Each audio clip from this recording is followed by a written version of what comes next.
Oh my, I'm going to tear up. Simon, the way you just encapsulated that. We live in a world of oversimplification. News is given to us in sound bites. In fact, everything is given to us in sound bites. If you can't do it in about 140 or 180 characters, people won't have the attention span to listen or pay attention. Things are getting shorter, smaller, and dumber. Not for Phoebe Robinson. She's a comedian, producer, actor, all-around remarkable human being who believes that we need complexity, we need nuance in the work that we do. Why? It just makes it better. It makes it smarter. And it makes it more important. This is a bit of optimism.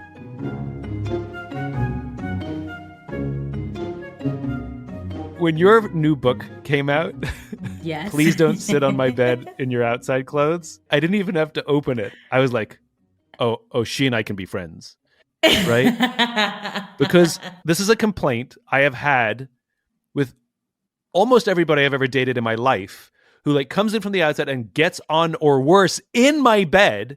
Oh my God. And I'm like, what are you doing? They're like, I'm getting into bed. I want to take a nap. I'm like, no. No. Those clothes have been on the subway. Those clothes have been outside. Mm-hmm. Bed is a place for pristine, like that's why you wear pajamas or nothing. Like only the thing that belongs in the bed is what goes in the bed. Nothing from the outside world. 100%. I agree. And you're the only other person I've ever met. And you wrote a whole damn book about it. Well, it's not a whole book about it, but you titled the book about it. Can we like just get into it if we want to get into it in terms of dating and all that stuff? Yeah. Because you're very successful. You work really hard. You're on your grind, on your hustle. Like, are you in a place where you are prioritizing finding a partner? Are you sort of just like, if it happens at this moment, cool, but I'm focusing on Simon? I made a deal with myself many years ago. When I started with Start With Why and I started to get invited to speak and travel, I recognized that if I pursued this, it's going to hurt my personal life. I mean, it was obvious. I'd be on the road so much. I'd go on an amazing first date and I'd say, oh my God, I had such a good time. Are you free for a second date in 6 weeks? Yeah. So I was pretty undateable for anybody that wanted anything serious. Mm-hmm. And I made the choice that I was going to pursue spreading this message because it really mattered. And I knew that it would come at personal sacrifice and I was okay with that. The deal I made with myself was that when it found its own momentum, that I would reprioritize. And as things started to go and I didn't have to be out there pushing the flywheel by myself every day, like social media and other people, like books that all helped, I could refocus. So I'm in that space. My personal life is very important to me, and I will turn down work because something at home matters now. And I am dating somebody, and It's wonderful, and I like being in a relationship. I mean, I've had relationships prior. Yeah. It's not like this is my first one. Yeah. But my mindset is very different, and COVID also had something to do with that as well. Mm-hmm. I believe that there's no such thing as bad or good. Everything is balanced. Like everything good comes at a cost. And everything bad has some sort of advantage or lesson built in. Everything is balanced. And so I'm curious, for all of the stress and fear and horror and sadness that goes with a global pandemic, I'm curious what you gained. I think the biggest thing that I gained was perspective, which is really cool because it's not necessarily like this tangible thing, but it's a life-altering thing in a way. And I've been working in comedy, entertainment going on, 2022? So we're talking almost 14 years at this point. And, much like your career, it's like you kind of just, if you're like, I'm going to do this, I have to give all of myself. And so I was just hustling. I was grinding. I was like, work came before everything, family, friends, relationships, all that stuff. And then when COVID happened and we had to just sort of stop, and like all these work commitments that I have for 2020 sort of like dried up. And I was like, well, what does this mean? I have this business. I made all these plans. I was doing everything right, as if like me being morally a good person is going to prevent a pandemic from happening. You know what I mean? I was really sort of like mentally struggling. My work is a big part of me. So who am I without that part? being as present as it was. I was sort of thinking about starting therapy, and then my boyfriend and then a close friend of mine were like, "Yeah, we think you should just do it. Let's just do it like once and see like what's up." And I was like, "All right, I've never done it before." And it really just allowed me to sort of be like, as much as I want all my dreams to happen and I want to do the TV shows and I want to produce and I want to keep writing books, there's more to life than just doing and creating. And I think it's very easy when you love what you do to have it be like, well, I love this thing, so I want to keep doing it. But it's like, I miss weddings. I've missed like, friends having kids. Like I just have missed a lot of things that now at 37, I'm sort of like, I don't want to keep missing stuff. And I don't want to keep missing my life is what I felt like I was doing. That's such a great lesson, right? That we are worth more than the work that we do. I see this with successful people.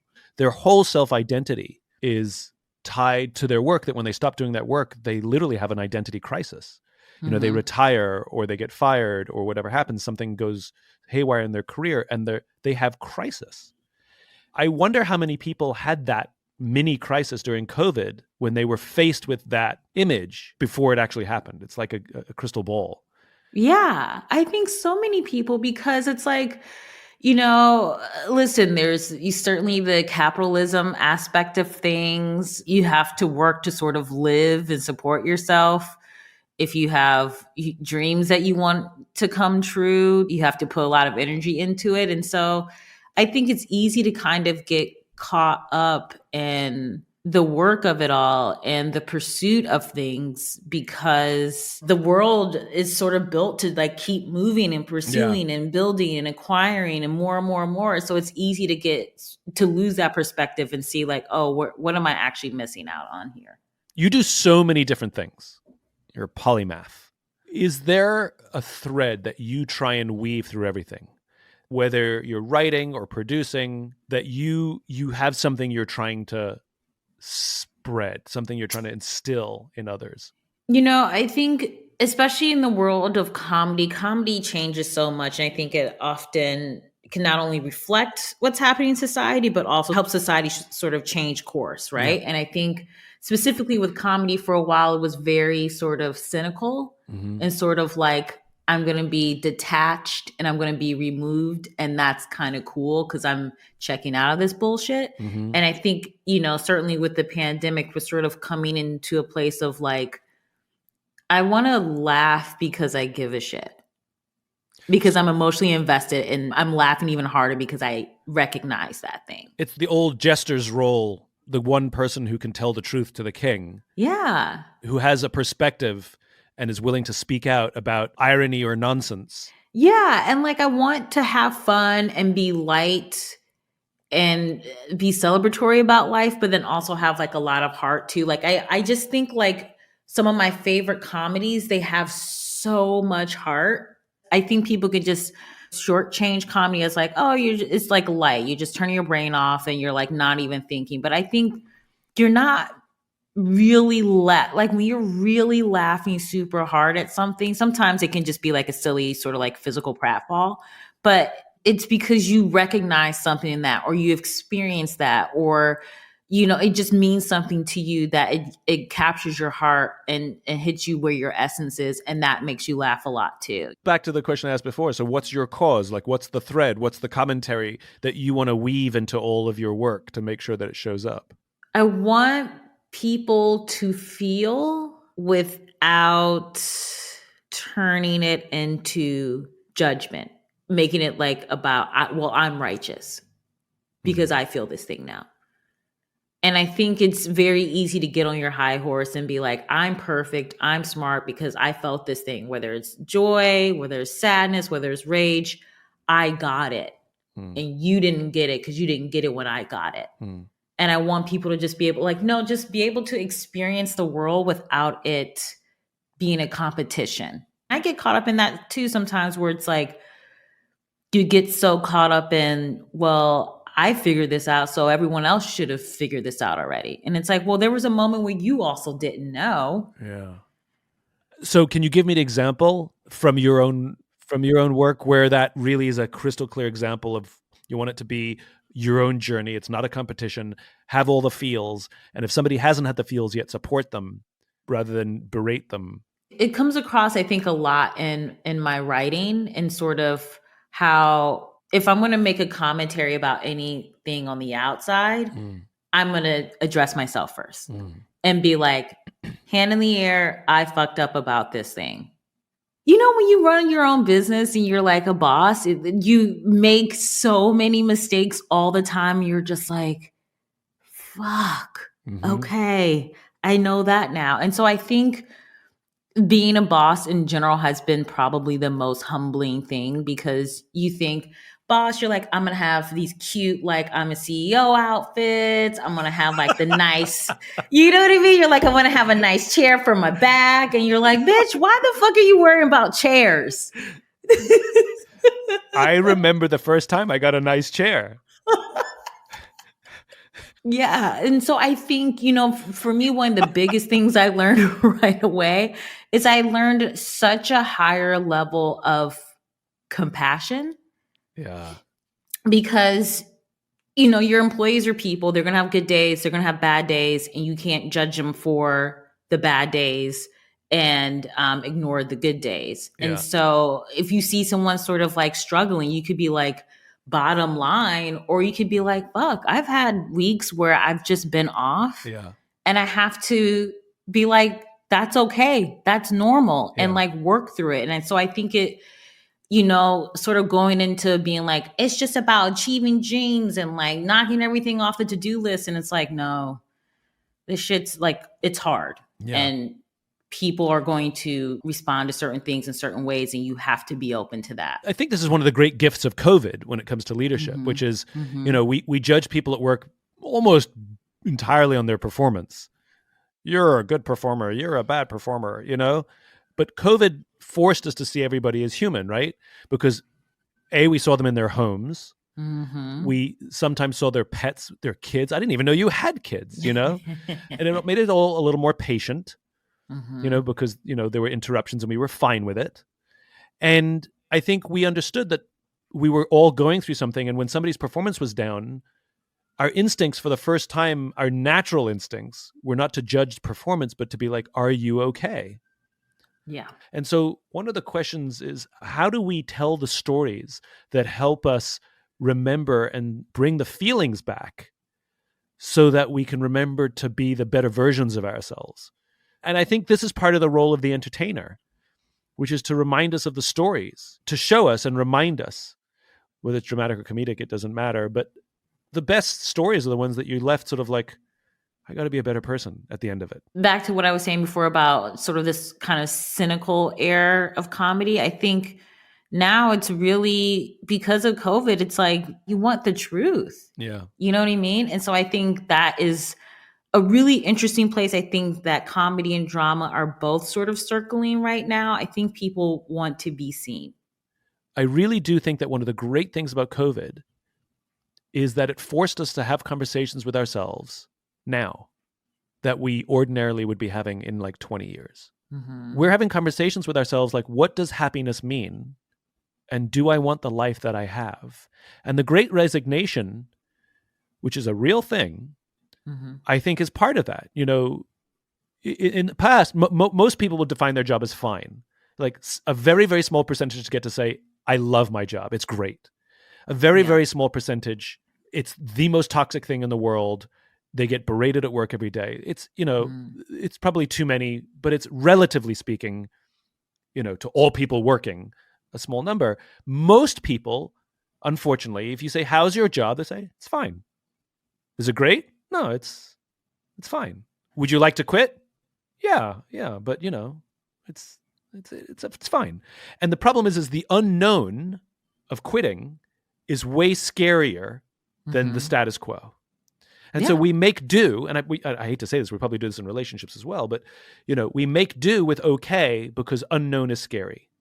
And what COVID did is some people got furloughed, some people lost their jobs, some people just had fear and uncertainty even though they kept their jobs, and we were okay. Our relationships are intact, and all of a sudden the unknown became a lot less scary, and if I'm comparing fine and unknown now, I'll take unknown. What I think is so interesting about the Great Resignation is that it's affecting all levels inside a company, especially lower levels. So it's your Mm-hmm. frontline worker who for decades has been mistreated and abused because companies knew that they needed the paycheck and they could get away with it. And for the first time ever, that frontline employee is being like, no, I'll take unknown. It's an indictment on leadership and the manner in which we built corporate cultures for the past multiple decades. It has been so unbalanced against your average employee that this, to Mm-hmm. me, it's like a stock market correction. This is a rebalancing. And it's going to go off balance the other direction for a short period, which is what the Yeah. Great Resignation is, but it'll find equilibrium. And what I hope happens for equilibrium to happen is the quality of leadership goes up, the quality of corporate culture goes up, and that average frontline employee can say, no, I like my job. I'm happy. And fine becomes the minority. I love all of that. That was so smart. I was like, I wish I was taking notes. Well, the good news is I've recorded all of this. I do have a quick just question based on what you just said. So we are both very lucky for us to love what we do. Yes. Not everyone's going to have that. If someone's just like, my job is fine, isn't that also okay for like your, like, say you just want to be like middle class fancy, right? Like you want to have like, you put in your, I don't know, 45, 50 hours a week. You have your weekends off where you can be with family, friends, hobbies, blah, blah, blah. But like your job is not, it's fine. It's whatever. Isn't that also okay as well? I don't know. So my intonation of fine and your intonation of fine are different. Oh. When I say fine, I'm not thinking about, yeah, it pays the bills and I'm really happy and I love my life. Okay. But when I say fine, I mean like the corporate culture that I go to work to every day, the people that I work with, the manner in which I'm treated by my leaders is fine. When I talk about fine, I mean literally like it makes me a little bit, not depressed, but it makes me a little bit sad. Because I bring fine back home. And then I sit on the couch and my home life is fine and my relationship is fine. And we're active participants. It's not just like the office has to give me this. I'm like, yes, that's a part of the equation. It's like in your relationship, my boyfriend has to do this. True. And you have to also reciprocate. Yeah. Like it's a relationship. It's a relationship. And I think that's been forgotten. I think all of this has been forgotten. I think we've forgotten that we're in relationship with each other in life. We accuse each other, like the left and the right and whatever the cause is, you know? We forget that we're in a marriage. It's like we live in the same country, we live in the same cities, we share the same resources, and like we're going to have to figure this out at some point because like we're in the house together. And like this is what I lament. I lament the fact that we are partners in a relationship. We are one part of a relationship, and it doesn't matter who's right or wrong. We're going to have to figure this out. The thing is, it feels like you're 100% correct in that. But what I find, I'm not saying who, but what I find is certain people do not want to respect others. You can't live in a space where you're going to be disrespected based on race, gender, sexual orientation, how you identify. So I don't know. I just feel like we live in such a world of toxic negativity where it's much easier to say something shitty or to be like, hey, did you see this horrible thing that happened over here? Let me like retweet that or post that, as opposed to like posting something positive or interesting or something that can't be boiled down to extreme reactions and actually requires nuance. And I think the biggest thing is that we've lost nuance. Amen. We have turned this world into it's all binary, and we've forgotten that life is complex. To your point, it's nuanced, and we are not very good at dealing with complexity and shades of gray. So how are you going to fix it, Simon? I'm working on it. Jeez, all the pressure. The path that I've chosen is to try and sit in the middle, where I think it's important to listen. I don't know if you know the work of Dia Khan. Mm-mm. She's a award-winning documentarian, Muslim woman living in England who is trolled by white supremacists to the point where the police advised her to stay away from open windows. Like it got that bad. Yeah. The way she responded was she moved to the United States and went to meet white supremacists. She was in Charlottesville. She wasn't marching with them, but she was walking with them. She Wow. went to give white supremacists a safe space to feel heard. And she tells the story of her own journey where she went to the rallies and she spat on the Nazis and she felt self-righteous. She talked about it with all the people who went to the rally and spat on the Nazis and held their signs and screamed and yelled and called them racist. And they all felt great about themselves. And at the end of the day, Dia asked herself, what did I do? Did I move the needle? Did I actually affect them, or did I just feel good about myself? And she realized that screaming and yelling and spitting at people isn't the solution. She made a documentary about it called White Right, Meeting the Enemy. And something remarkable happens, which is she gives them a chance, as she calls it, to empty the bucket. At the point that they feel heard, they're willing to listen to her. And they struggle to now reconcile their racist views with the fact that they trust her and view her as a friend. And one by one, they drop out of the movement. What she's doing, I think, is helpful. I think it was great for those Nazis to sort of realize I shouldn't be a Nazi. Okay. But what I also find is like, I feel like we can't be in a place where we have to center ignorance and hatred and hold their hand. There's a part of me where it's like, I don't care if a Nazi doesn't feel heard, because what you're spewing is vitriol. Like, as a person of a color, as a woman, as just like a person who's like not horrible, to me, it's wild that what she's doing is never done from the other side. Like a white supremacist is like, let me go talk to some Mexicans and figure out my shit. It's never that. It is someone else having to do the work of fixing white patriarchal bullshit, which I'm like, we are not here to fix your shit and fix this mess. You're right. You're 100% right. Yeah. And I asked Dia that question. And she said she's worked with white supremacists, she's worked with jihadis, she's worked with abortion activists. And she said in her work, in her experience, the one lesson she's learned, agree or disagree, like it or not, is the victim very often has to go first. And you're right. I shouldn't have to. The white patriarchy, I shouldn't have to fix their shit. You're right. But then what? How is someone who has a racist point of view or a misogynistic point of view or who has supremacist thinking, how will they see the light if they don't have an experience that helps them see the light? That is a great question. I think that's super valid. But also, I think it would be more supportive of stuff like this, even though I think what she's doing is brilliant and smart and necessary, obviously. But what I find is more often than not, it tends to not be sustained. Throughout history, there have been, gay people, people of color, women, white dudes who get it, who have done the work of educating this group or that group. And it's great for like a movie that Hilary Swank will star in, you know what I mean?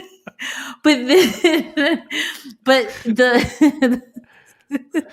the fruits of that labor never come to pass. If it's not actually being sustained through years and decades, I'm not sure what the work is actually doing in the long term. Well, I think you summed it up. The work is constant. I mean, you're in a relationship. You're in a 4.5-year relationship. Mm-hmm. I never understood that. Like, people are like, relationships require work. I'm like, how good is your relationship if you're constantly working on it? And I'm in a relationship, and let me tell you, it's a lot of.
But every day I wake up and say, is this work worth it? And every day I say yes. Yeah. And the minute it's not worth it, then I guess it'll collapse. Yeah. But the work is worth it, which is why I and we keep doing it. And if it was only me, then it would fall apart too. Yeah. To your point, which is how much do I have to keep doing this? But as you know, in a relationship, one of you has to go first. If you have a debate or an argument or a fight, one of you has to say, I'm sorry, even if the other person's wrong. Or can I tell you how I feel? And what happens when both parties stand on the sides going, you have to go first, although I refuse to? What happens? And I'm not saying right or wrong or good or bad. I'm just asking the question, what happens in society when both sides sit with their arms folded and demand the other person to go first? You're right. I mean, we end up with the shit show that we're in right now. Pretty much. A podcast sure ain't going to resolve this. Can you tell me something you've been involved in that you absolutely loved? And if every project you worked on, if everything you did was like this one book, this one special, this one show, or this one script, whatever, that you would be the happiest person alive? I honestly, so I'm in the middle of a writer's room on my show, Everything's Trash, that's coming out on Freeform later this year. And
it is truly the best working experience I've ever had.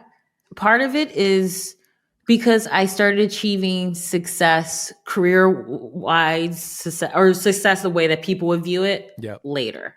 You know what I mean? Like, it didn't happen for me when I was 21, 25. Like, the Two Dope Queens on HBO happened when I was 33, going on 34. Yeah. Which is just a different mentality. You're much more appreciative. You've experienced more things not working out than working out. And, a lot of the writers in the room, they're in their 30s, some are like early 40s, some have kids. Like, everyone's sort of like been through their own shit. And so when we all come into the room, we're sort of like, this is a goddamn privilege. Like, to be in this room and like create and write and laugh with each other for 8 hours a day. We're not going to bring the bullshit in. We're not going to be competitive with each other over like, I want to say the funniest shit. Like, there's just a level of like, we're adults. And I think when you're an adult, you sort of kind of enjoy things, I think, in a deeper way without the sort of insecurities lingering over it. You've worked with adults before, though. What makes this one stand out that you're saying it's the best working experience I've ever had? I mean, you've worked with mature people before. What's so special about this one? I don't know if it's because of the pandemic, but there's just a level of appreciation and a genuine sort of, I want to feel good today, and I also want you to feel good. And I think that's maybe something before the pandemic, when it was sort of like, like, I just want to feel great. Like, I don't really give a shit how you feel. And we're sort of like, no, we want this to be good. It's sort of like when you have like good sex and you're like both being like, this is tight, as opposed to just one person being like, I'm getting mine. The other person's like, oh, I have not gotten it yet. I'm still waiting. You know what I mean? And I think that we want this together, which is nice. Tell me an early specific happy childhood memory. One of my favorite like memories of just childhood is just like, my brother's 4 years older than me. And he was always so generous. And so he would always just let me play with him and his friends. And it was just like such a cool thing. Like he was never like, oh, get out of here. He just like included me sort of in that. There was just no bullshit. He was like, I'm having fun. I want you to have fun too. And I could just like, I closed my eyes and I could just see us like in the backyard playing basketball together. And it's just like, he's such a cool dude. He's such a cool dude. Do you know that the story you just told me about your childhood and the story you just told me about the writer's room were the exact same story? What you just revealed is basically your deep-seated motivation, your deep-seated inspiration, what energizes you, which is what you said is this mutual appreciation. You are become your brother. It's not just about him playing with his friends and having fun and keeping his little sister out. It's about him having fun with his friends and including his little sister so she can have fun too. And that's how you describe the writer's room. It's not just about me having fun, but I want you to have fun too. It's not just about me finding success or fulfillment or joy. It's about you finding it too. And your life's work now is to basically invite other people to the basketball court to play basketball with you. Oh my, I'm going to tear up. Simon, the way you just encapsulated that. And I would argue that that your best work is the work that the message is about appreciation, inclusion, and it's not just about me, it's about including you as well. And like the messages in your work, when that comes through, you will look at your own work and be like, I'm proud of that work. This was great. Oh my God. Phoebe, you're magic. So are you. This is a dream. This has been a true dream. The feeling's mutual. What a joy. If you enjoyed this podcast and would like to hear more, please subscribe wherever you like to listen to podcasts. Until then, take care of yourself, take care of each other.